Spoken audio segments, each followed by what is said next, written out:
Princess Charlotte's officially 1 year old, and we've been royally obsessed with this little cutie from day one. It's a go! It's a go! We first caught a glimpse of Charlotte with her proud parents leaving St. Mary's Hospital in London and heading home to Kensington Palace.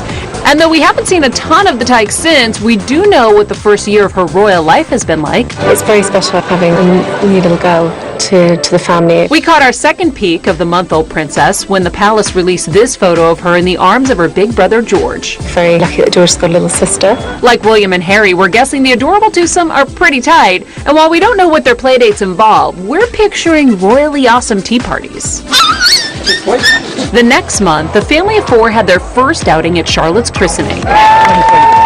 While George may have been the one in the arms of Prince William, it's Princess Charlotte that has her dad in the palm of her hand. She's very much the boss. But the daddy's girl is no diva. She's been a little joy of heaven. But while her dad dotes on her, Charlotte may be spoiled the most by her Gangan, the queen. She always leaves a little gift or something in their room when we go and stay. Perhaps one of those gifts was Charlotte's prized possession, her Fuddle-Wuddle puppy, which she's often spotted playing with.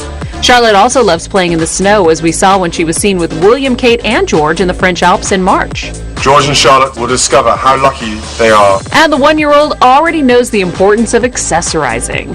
In this recent portrait commemorating the Queen's 90th birthday, Charlotte can be seen rocking a pink bow in her hair. The Queen, she was really thrilled. It's a charmed life indeed for Princess Charlotte.